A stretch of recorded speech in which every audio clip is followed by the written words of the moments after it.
Hello everyone, LJ here, and as you can see, back with another Savage Crucible figure review and kind of unboxing.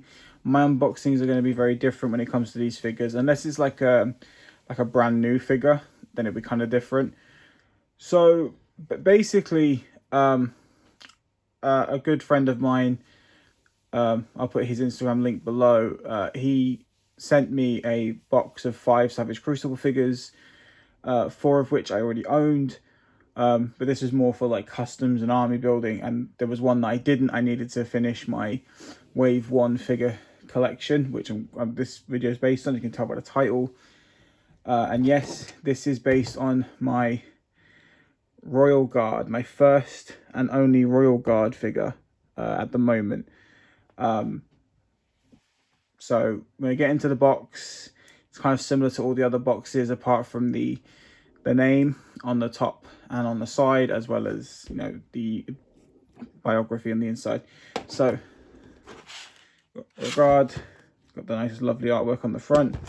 Royal Guard with the wax seal, got that lovely text on the back. I'll do that so you guys can pause it and read it for yourself. It did come with this little tear at the top, which is a shame. Savage Crucible on the side, and then what I'll do is I'll put that there. You can pause that and you can read it yourself if you wish. That is his entire biography. All right, let's move the box to the side for a minute and let's get into this figure. So let's just say, kind of like with all their other figures. Wow, I'm trying to get this lighting on here. Give me a minute. There we go. So yeah, this figure is really gorgeous. There is some similarities with another figure, and then there are some really nice, unique details. So let's just get into the skin pattern. So this nice dark charcoal black with light grey on the stomach, on the inside of the tail, and just underneath on the neck piece as well, which is really good. Then we've got this beautiful color, this nice like bronze brass color with this nice dark steel. And then obviously you get the sheaths on the back and on the waist. And I also like the fact that he's got green underwear. So I wanted to say, with a lot of the Savage Crucible figures, there's a lot of similarities in terms of, let me just move this camera down a bit more. There we go, that's better. There's a lot of similarities when it comes to some figures, and then there's lots of very unappreciated, unique details that I really can't wait to get into. We've seen how these guys articulate, but just as a quick overlook, get the focus on again. So we've got this double jointed arm that goes up to about there because of the kind of wrist articulation, but it bends at the elbow like that, and then the bicep is its own separate piece you can twist. You've got a beautiful butterfly joint in there that goes forward. This lovely kind of crunch forward with a bit of gappage there, crunch back, a little bit of gappage there. Lovely leg split. I did heat this up, but the joints have stiffened. Double jointed click like ratchet knees. The best thing to do is to loosen these guys up. Just keep doing that, and it'll kind of grind down some of those ratchets. Then we've got a toe pivot and go back and forth. Got tail articulation, separate pieces that plug into each other. And that's pretty much for articulation. Oh, and obviously the mouth does open, and we get this nice kind of mute pink, which is really nice. Actually a really nice color for the inside of the mouth. It's very nice mute pink. And obviously, like I said, green underwear. So what I meant by the uniqueness as well as similarities is I have another figure in the line right here, the Imperial Sentry. So if we look at these side by side, it takes quite a bit of notice to realize where the similarities start to where the uniqueness begins as well. Where the similarities end and the uniqueness begins. So if we look at the chest armor, the back sheaths, the shoulder pauldrons, and the belt piece, they are all identical. There is nothing different amongst the belt. There is nothing different amongst the shoulder pauldrons and the chest armor. They're all identical, just different paint. However, when you get to the shin pieces and the wrist gauntlets, there are huge differences. With the Imperial Century, there are the metal rivets, and then there are the pink or the rose gold metal spikes. And it's the same for the shins. And then if you look at the Royal Guard, there is the rivets, but then there is that brass, dark steel snakes that intertwine. And for those who, you know, kind of look at it as, you know, oh, okay, is it really that big a difference? Of course it is. It really does show the uniqueness to the character. It's not just all about their scale patterns. There's those slight changes in the armor which identify what kind of part of the military or what kind of rank they have in the hierarchy that really shows who they are and where their story begins. So to see the Imperial Century have those spikes and then the Royal Guard has the intertwining snakes, it really does just add that nice uniqueness to the character with the difference in the paint scheme as well as the scale tones. So, I mean, yeah, they may reuse quite a few parts, you know, but sometimes reusing parts can be super beneficial and can also make you think of the differences. You know, like you can see that they are identical pieces, but the paintwork really tells a different story for those characters. Just like here, for an example, on the Imperial Century, sorry if I'm not looking at the camera, in between these little trap plates here, there's the silver and then there's the rose gold striping, whereas here it's just silver and dark steel. So there's no like, they didn't put the bronze in between those gaps like they did the rose gold to make it look different. And like I'm saying, it's just seeing those kinds of small differences can really add the uniqueness to a character.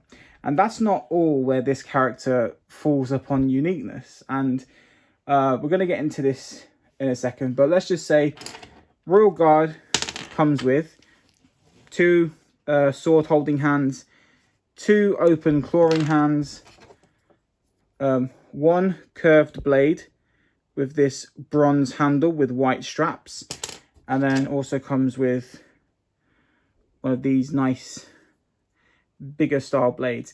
Now this is where I'm going to really get into what I'm talking about here. So this is the Imperial Century curved blade.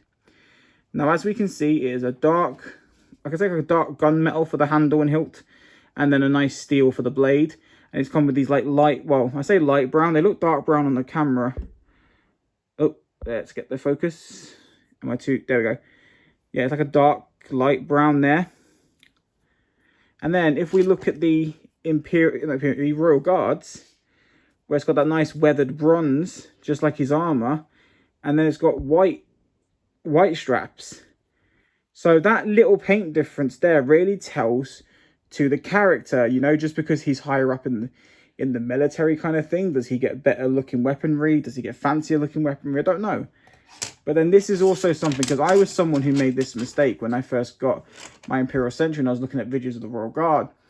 I was, you know, the first thing I said was, oh, they're identical apart from their scale patterns. But then I noticed the armor, and not the color, but like the snakes and the spikes. And that got me super excited that there is a difference. But this also blew me away. This is the gem blade, or the rune blade, or whatever they want to call it. I don't know what the actual name is for the specific. Come on, bloody focus, it's a nightmare. There we go.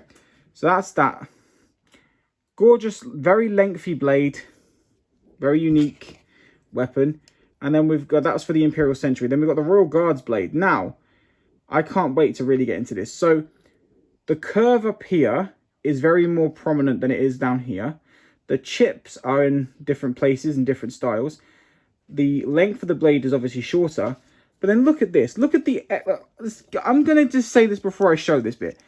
Savage Crucible, you guys are fucking legendary. Now, I don't usually swear in my videos. I try my best to keep swearing back in my videos. But seriously, fucking legendary. And this is why. Look at the differences just in these handles, right? I'm just going to let you soak this in for a second. Look at the differences they've put in. They could have just reused this blade and painted it silver. You know, like with the curved blades where they just painted the handles and the straps differently. They could have done this with these blades. But look, they've actually given us two different types of these kinds of swords. Look at the different shape and textures on the Royal Guard's handle. Look at the different pattern and material they've used for the pommel. Even for the hilt. Look, it's very different. So they've taken this design and they've changed it and made it more unique. They've made it shorter, wider. Oh, extra. Sorry, this Imperial doesn't have the new feet. She's still got the wobbly feet. I put the new feet on the Royal. But I mean, look at this. They could have just done exactly what they did with the curved blades, and they didn't. They gave us two unique weapons between the two figures, along with the unique shins and arm pieces. So, for me, I think this is freaking amazing. And if anyone ever hears me talk about the similarities, I'm honestly not complaining. So, like, for example, how the Royal Guard and the Imperial Sentry share the exact same head sculpt. There is no difference in the head sculpt other than the paintwork. Is that a bad thing? No. No, of course not.